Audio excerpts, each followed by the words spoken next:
سڵاوتان لەبێت هاوڕێیان چۆن باشن دنیایەک ڕێزی خۆشەویستی لەناو بەفرەوە هاوڕێیان من پۆستەکەم کردبوو لەسەر شەڕ لە سەرنجی خۆمدا بوو کە دژی شەڕین و رووسیا و پۆتین کەسەشی فاشیسمە دژی گەلانە زۆربەی و کۆمنتانەی نووسرا بوو ینی سەرنجیان ئەوە بوو کە نا خەتا لە ئەمریکایە زەمن لێرە بە مختصەرتر زیاتر ئەو باسەکەم و هەندێک ئاو سۆزی ئەنی ئینسان ناتوانێت یەک بێ کۆمنتەکان جوابداتەوە بەڕاستی ئەو دۆسی شەڕ ئوکرانیا و رووسیا دۆسیەکی زۆر چارە نووسازە لە بۆ هەموو بەش مرۆڤایەتی نەکرد لە بۆ ئێمەی کورد لە ئەوروپا کە ئێستاکە شەڕ لە نزیک دەرگاکانی ماڵەکانمانانی گۆڕانکاری لا ئەوبی بەداخەوە خەڵک زیاتر هەست لە وا هەست پێ دەکە ئەو شەڕی ئێران و عێراق و هەست پێ دەکە شەڕی ناوخۆیان نا ئەو شەڕە زۆر خەتەرترە بچووکترین هەڵا هەموو مرۆڤایەتی دەسووتێ ئەو جۆرە چەکانەی لە جیهان هەیە و ئەو قەبارەی شەڕانەی ئێستا هەیە مەسەلەن لە دوای ئۆکرانیا زۆربەی ئەو وڵاتانەی تر هەموو ئەندامی ناتۆن یعنی یەک هەڵەی رووسیا کەواریدا ڕووبدا لەبەر هەر هۆکارێک بێت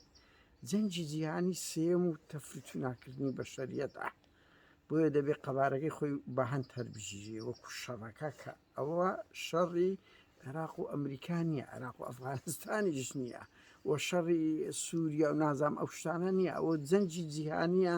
کە لە هەر چرکە ساتێک لە ئەوانەی شارەزاییان هەبی لە هەموو شەڕەکان من بۆ خۆم ینی هەموو مێژووی ئەوروپام خوێندێتەوە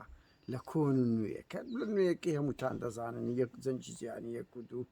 چۆن ئەو دەوڵەتانە هەر ئەوا بوو دەستی پێکردی لەو چرکە ساتانە بوو دوو کاچی من یعنی بۆ تۆ خەڵکێکی لە کوردستانی هەتا هێشتا حەق خۆتە بەس ئێمە لە سوید دەژین ئەمە لە ئەوروپا دەژین یعنی ئێستا ئەوروپا بۆ ئێمە بوویتە هەست پێ دەکەیت تەجروبەی کوردستان دووبارە دەبتەوە ئێستا بەجددی ینی پۆتین بوویتە هەڕەشە لەسەر ژیانی هەموو ئەوروپا و هەموو وڵاتانە ئەگەری تێوەگلانیان لە شەڕەکە شەڕیش دروست بوو بێگومان جەنگ کوشتار ئەمە لۆ چه هەڵاتینیان لە ترسی جەنگ لە ترسی برسی بوون لە نەبوونی ئازادی ئەنی ڕەنگتە شەڕ ئازادی بەرفەرهەمتر تو ئەنی رووسیا بێ سوی داژیر بکە چ ڕوو دەداوەڵە لە رووسیا خراپتری لێ دەکە لە بواری ئازادی کە خەڵک لە بۆینی خۆپیشاندان بکە ئەوە دەبینن من ئەو هەر بەس بیرمەوە کرد ئەنی ئەو رووسیا ڕۆژێک لە ڕۆژان کەی دیفاعی لە مافی مرۆڤ کردیا لەسەر یەک دۆسیە خۆ دەبین زوو مەسەن ئەمریکا بەریتانیا فەڕەنسا نازام ئەڵمانیا دێنە خەت جەرائیدەکانیان لەسەر مافی مرۆڤ لەسەر ماف ئەو قسە دەکەن بە درۆژ بێ بەم زەختەک دەکەن پاڵ پشتێکەکەن بەس پێ رووسیەکەی ڕۆژێک ڕۆژان لە سەنگەری گەلێک ڕاوەستە لە سەنگەری مەساکۆ قراری 1680 دەرچوو وەکو ئەوەی مەسەلەن تا حدێک ئەوە مانەوە نییە پاساو لە بۆوان بێ نا ئەمریکاش کاکە دۆستی تورکیایە ئەوروپاش دۆستی تورکیایە کوردیان تا حدێک یعنی خیانەتیان لێ کردیە بەڵام کاچی من قیاسم بە رووسیا وەرە تۆ رووسیا هەتا لە بواری کێشەی کردەوە لە سەردەمی قەیسەری لە بۆ سەردەمی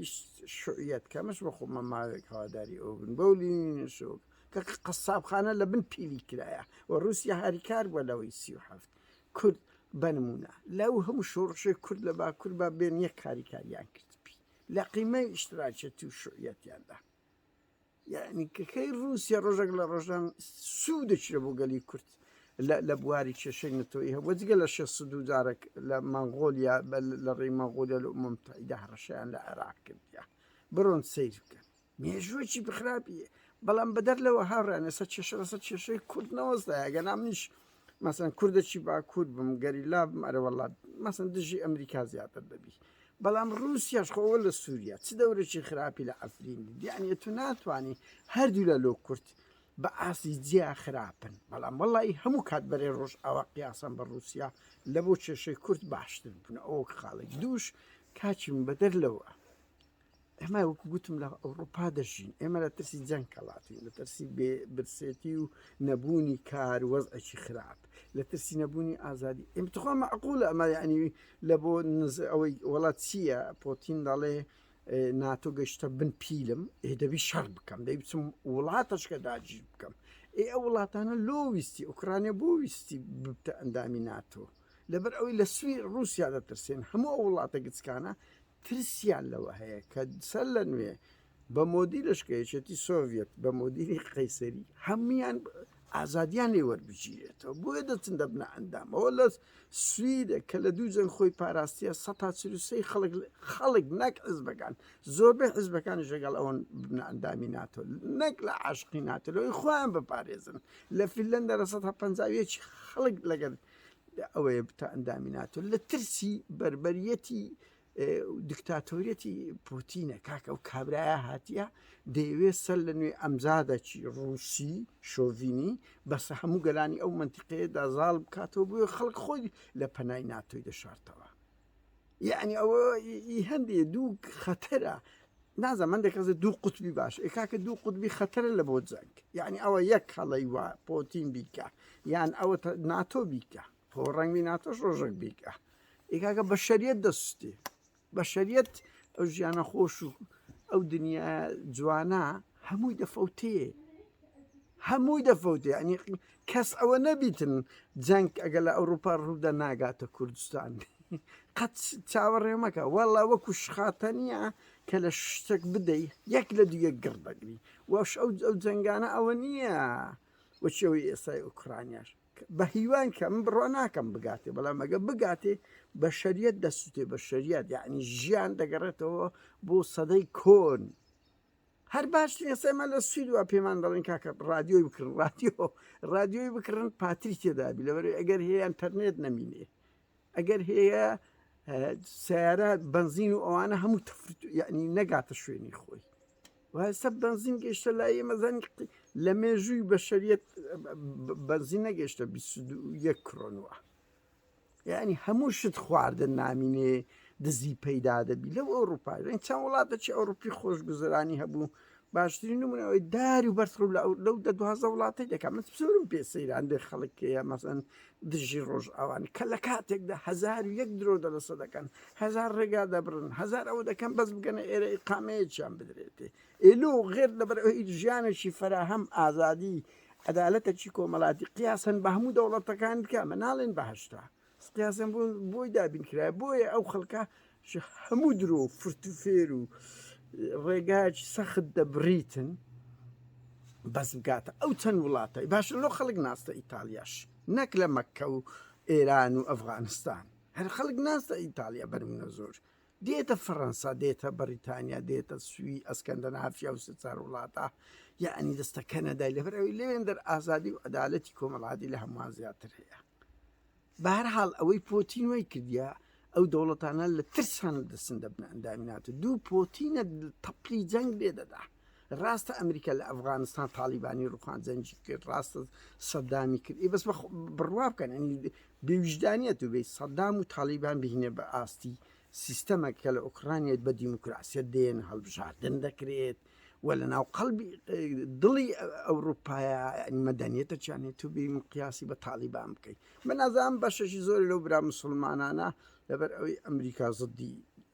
تالیبان بووە زدی قائیدە بووە زدی حرەکاتی ئیسلامیە تا حەدەکی زۆر هیچ گومان ئەوان پێیان ناخۆش خۆیانە هەتا ئەگە برادەرانی باکوورش ڕەخنەیان هەبی ئەوانش تا حەدێک لەبەر ئەوەی ئێمە یعنی هەر کەسە لێرە کوو دەبتە تۆپانێ مەسەلەن هەر کەسە حەزەکە فەریق خۆی هەر کەسە لە بەرژەوەندی خۆی ئەوە دەکاتن من بەڵام لەسەری ئەومە پرەنسیپەیە ینی بەڕاستی پۆتین تەپلی جەنجی لێدا و دەستی بۆ چەکێک برد کە سۆر دەزانێت یعنی دەستپێکردنی جەنگ زۆر ئاسانە بەڵام کوژانەوەی گەلە قورس هاوڕێن کەسیش نازانی بەرەو چنەتیزەیەک دەڕواتن من ئەوەی دەمەوێ بڵێم یعنی لەسەروی هەموو ئێستا مەسە ئەمە لە ئەوروپا دەژین هەموو بە شەریەت تەنگاوە هەموو بە شەریەت لە ئەوروپا لە وڵاتەن مەدەنیانە بە دەیان هەزار کەس وا دێتە سەرزادەی دژی جەنگ ئێمە دەبی یەکەم جار دژی جەنگ بین نابیت لە ئەنگری بکەین لەبوو بەو مەفهومەی کە ئەگەر ئەو لایە مەسەڵەن ئەوروپا و ئەمریکا زدی ئەوە بوون یعنی ئەگەر ئەوروپا و ئەمریکاش تەپلی شەڕیان لێ بداوای وەڵە دەبایە دژی بین دەبی دژی بین جەنگ ماڵوێرانیە جەنگ کارەساتە نەک لە بۆ ئینسان لە بۆ سروش لە بۆ ئاژەڵ لە بۆ پاشەکشە بزان هەموو وڵاتان تووشی جەنگ بن چ پاشەکشەیەکیان کردیە بەڵام هەموو وڵاتانی بەبێ جەنگ ڕۆینە چ پێشکەوتنەچیان کردیە بە هەر حاڵ هاوڕێیان زۆر سەیرە خەڵکانێک یعنی لەسەر زەوقیان ئێستای وایە حەز دەکە هەموو بە شەری لێکتری بەس کاچی من یعنی کە پەر ئەو جەنگە دەستی پێکرد قەت وە تێمەگە تۆ لە پێنجوینیان لە ئۆتا شارباژێر ئەوە دەبی ئیسراعەت دەکەی نا یان لە هەولێر و دهۆک یان لە قارس و مەهاباد نا بە پێچەوانەوە هەمومان دەگرتەوە ئەوە پرۆشی جەنگە چی جیهانیە یعنی چەکی وایە نیمچە قاڕەیەک وێران دەکات ئەو خاڵێک دووش کاکە من لە ئەوروپا دەژیم ئێستاکە من هاوڵاتێک من کوردێک وەکو ئازاری من ئێستاکە بە پلەی یەک لە ئەوروپایە هەر قانونێک هەر گۆڕانکارێک لە ئەوروپا ڕوودا یعنی تەسییر لەسەر ژیانی خۆم و خێزانم دەکات ئەوە جدایە لەگەر کوردێک لە خۆی لە هەولێر دانیشتیە بۆیە بۆ من ئەم زۆرم پێسەیرە ئەندە کورتن لە سویدن دەڵێ تێکەڵ بەو چێ ئەوە مەبن خەم بەسەر چێشی کورد کاکە من لێرەم دەژیم یەک قرار یەک گۆڕانکاری ها ئەوەتە دوسێ ڕۆژە ئەوە بنزین گران بە وەزئی هەمومان ئەوە بووە یعنی وەزعک لە ناو سوید دروست بووە هەمووی قەلەقیەکی وەکو بەر لە جەنجی دەست پێ کردێت تو چۆن بە من هەڵی تەسیری جەنگ ئێمە بەس واز لەوە بینی واز لە تەحلیل لەسەر شەڕی ئوکرانیا ئەوە بین ئازارەکە لە ناویدا دەژین دەبی قسە بکەین دەبی پێشی بگرین هەر کەسە بە پێی خۆی لەکوێ خۆپشاندان دش بە جەنگ بوو دەبێ بچین لەکوێ دش بە پۆتینش بوو دەبێ بچین پۆتین ئەو عەقڵە دیکت هاوڕێیان بڕۆ سیرکە هیتلەر لە هەموو سەردەمەکان ناپلیۆن ئەوانە ستالین مۆسۆلۆنی ئەوانە سەدام ئەردۆغان ئەوانە خەتەرن لەسەر بەشەریەت لە بە تاقی تەنێ بڕیار دەدەن سیستەمە دیموکراسیەکان وانین یعنی سوی تا ئێستا هەندە بڕیاری دەردەکاتن بە زەبی بە کۆمەڵێک پرۆسەدا بڕاتە ئۆکەی دەکرێت بەهەرحاڵ من زۆرم پێسەیرە خەڵکێکی حەزی لێیە یان خەڵکێکەیە هەز بە خەتەری پۆتینی ناکە کاکە ئەو پۆتینە عەقڵێکی زۆر مەترسیدارە بڕەوە دەوڵەتەکانی کە لە رووسیا زیابوونەوەلێکی سوڤێت دەیان خوا بە ناوی ئەوەی ئیمپراتۆری دەشکە نوێ ئەمجا دەشکە نوێ لە رووسی وەک چۆن تورک ئەردۆغان هەوڵ دەدات تورک زمانەکان هەموو خرکات و پژگیریان بکە و ئیمپراتۆریەتی ئەگە دەسەڵاتی هەبی دێ ویلایەتی مووسڵیش دەگری هەمان عەقڵێتە بەڵام وەکو گوتم بۆ کەسێکی ئازادی خواست یەکەم شت دەبێت دش بە جەنگ بێت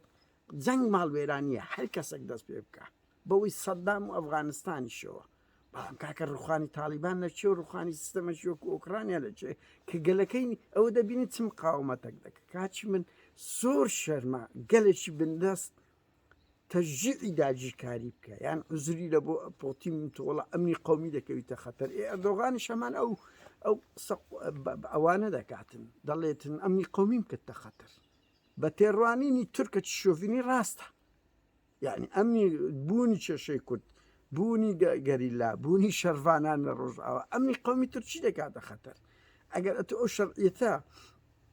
بە ئەردۆغان بە پۆتین دەدەی کە ئەمنی قەومی دەکەویتە خەتەر و ناتۆ لە بن پیلیتی ئەردۆغانش حەقیتی ئەدی بەس ئەدی مافی گەلان ئەدی دیموکراسیەت ئەدی دژایەتی جەنگداک چێ تااقەتی ئەوەی ئەوکەی ئەو سەردەمی وچیش سەدەکانی ناوەڕاست و تاوەکو جەنجی جیهانی دووەم مایە گەلان داگیر بکرێت بە زۆرم لێ کەی ئەو مۆدی لە مایە و پۆتین زیندی کردەوە زیندی دەکاتەوە بە زۆرم لێ ئەوە زۆر جدایە هاوڕێیان لەگەر سیستەمەشی تاالبان کە بوو بە خەتەر لە بۆ هەموو بەشەریەت یان لە بۆ داعش بوویتە خەتەر لە بۆ هەموو دنیاە زۆر بێویژدانیەت و بێ سیستەمەکی دیموکراسی لە ئۆکرانیا بێ مقارنە بکەی بە داعش و تاالبان و سەدام و بەشار ئەسەد بە هەر حاڵ هاوڕێیان زۆر ئەوەی جێگای نیگەرانیە کە خەڵکی ئێمە لە ختورەتی ئەوە ناگەن و دوو کاچی من ئێستا ئەما لە ئەوروپا دەژین بچووک یعنی کاریگەری لەسەر ژیانمان هەیە ئینتیهازیەتی پێدەگۆترێ چی پێدەگۆترێ بە دەر لەوەی کە وەکو گوتم هەر ئەو دوازە وڵاتە دیموکراسی جوانە هەیە لە دنیاە کە ئەوەیە نابینی بڕۆ بزانە جیهانی بەخۆی دەرێ موسڵمان هزار بزان چەند هزار مەلا چەند ملیۆن مسلمان چەند ڕیش درێژ چەند معجەبە لەو ئەوروپای کلاشە دەکات لۆ دێتە ئێرە لۆ ناستە وڵاتانی ئیسلامی لۆ ناستە وڵاتانی کەش لۆ ناستە رووسیاش نەک ئەوە لۆ ناستە مالیزیا شەندە لۆ دێتە ئێرە لەبەر ئەو یاسایەکی جواندانرا خزمەتی مرۆڤاتی قیاسەن بە هەر هەمووان هەیە بەهەرحاڵ ئیشیمە هەموو ئەوەیە دژ بە جەنگ بین و مبادر و دیکتاتۆریەتی پوتین بڕوا بکەن شەعبی رووسیش سێ بەشی زدی شەڕە چکە ئەوانیژەوە کوڕەکانیان دەکوژێ اقتصادیان وێران دەبیت قێزەوە بوونە لە هەموو دنیاە حەزیان لەوە نییە شەڕ کارەساتە ئاوڕێیان پۆتین خاوەنی 100 ملیارد دۆلارە خۆزانی لە دیموکراسی ئەوەی دەکاتن کاتێکی خۆش